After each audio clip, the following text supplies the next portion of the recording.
The 22nd Sunday of Ordinary Time, we have a gospel today that has several important parts.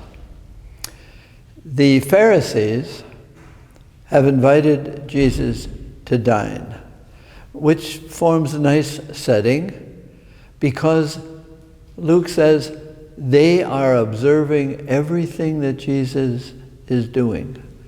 Observing, watching, no judging, hoping to catch him. And then Jesus turns literally the tables on the Pharisees who have invited him to dinner. He says, now you Pharisees, you love the first places and people greeting you and celebrating you. So they observe you, and you observe their honoring you. You love that. Let me tell you a little parable. There was a man who had a nice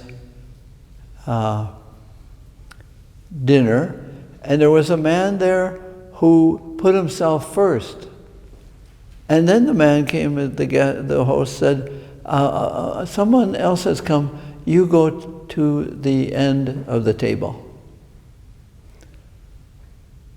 And Jesus said, wouldn't it have been better for that man to sit at the last seat, and then his friend would come and say, come up higher.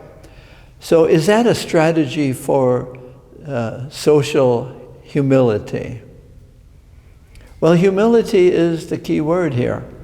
The Pharisees exalt themselves, and Jesus is saying, humble yourself. And that's a very big Catholic Christian trap. What is it to humble ourselves? The whole story is about God has invited us to the table of life and to the table of eternity. And those who allow themselves to be invited, as they are, will be raised not to the first place at table, but to a higher place than just earthly execution. Now that's a context. A little etymology or word study. The word humility and humiliation and humus and humor all have the same etymological root, the Latin being the word for dirt, earth. What is humility? It is being grateful for one's humanity. Humanity, humility, humor, all go together. So human is earthly, and the divine host has invited us not to put ourselves down, but allow ourselves to be invited by Jesus to a higher experience of what life is. But the higher experience by the Pharisees was getting their esteem from what other people would say about them. Oh, Rabbi, how wonderful, you're great. No, Jesus says, humility is the truth that you are of the earth. And Jesus has come into the earth, on the earth, within our humanity, to say, this is where I will meet you. I can't meet you, Pharisees, because you are not being who you are. You're pretending. Pretending is a great word. Pre meaning before, and ten, T-E-N, is always the word for hold from Latin. So to hold something before you, pretend, hide behind. And the Pharisees, and Jesus was always saying, let me get behind your mask, your costumes, and meet you where you really are. A humble person is one who has met herself or himself and said, this is This is my earthly self. This is me. This is who I am. I am earthly. So I am not ashamed or humiliated by experiences of my being human. But the Pharisaical within us would say, oh, once you find out how human I am, I will be ashamed and you will be ashamed of me. It will be a humiliation. Literally, a humiliation is an experience of my earthliness.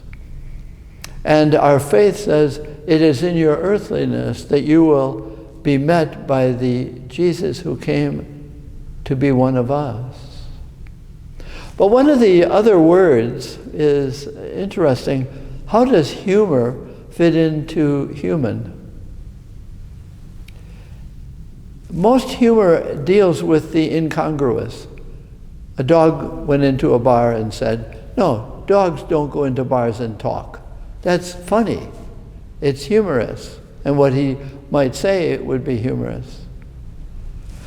What is humorous in our experience of being human is all the ways we pretend or deny or walk away from our humanity. It is funny how you pretend. How funny it is, sad, but humorous, the costumes you wear to prevent others from knowing your humanity and your living with your humanity. So we can say I was humiliated because somebody found out that how human I was. That's, in one way, that's funny, because somebody who finds out how human we are is more likely to love us because that's our truth. And Jesus is asking his followers not to humiliate themselves, not falsely say, oh, I'm nothing. No, I'm not an angel. I'm not God. I am part of the earth into whom Jesus has come.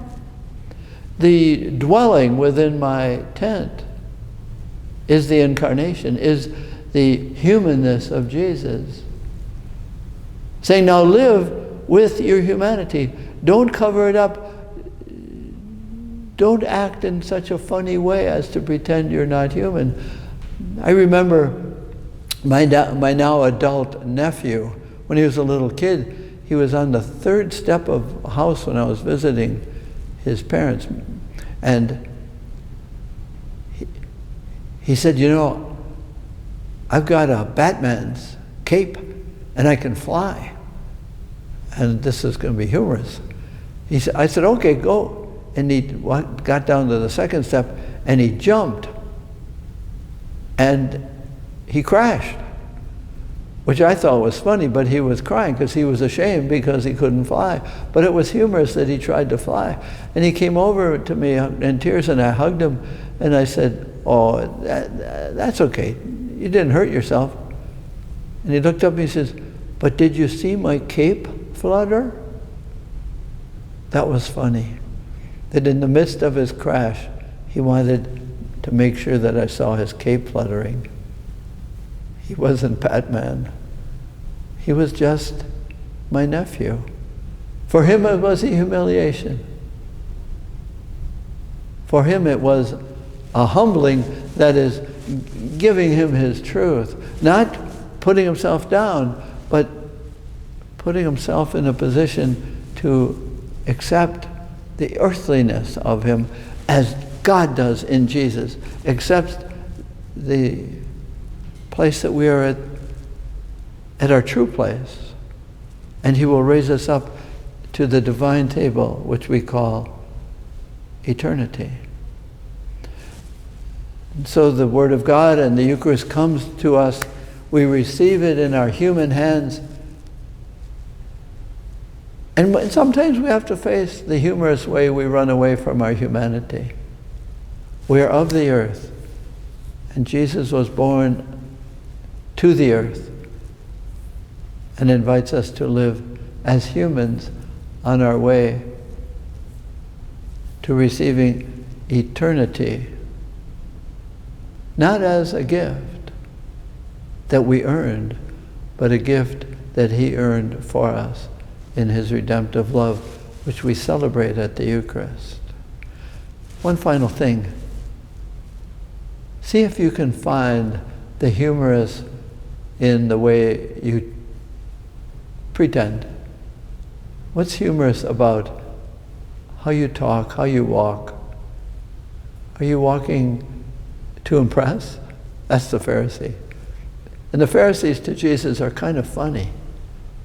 They're humorous because they're not who they are. You might pray with how we humorously pretend that we are not human.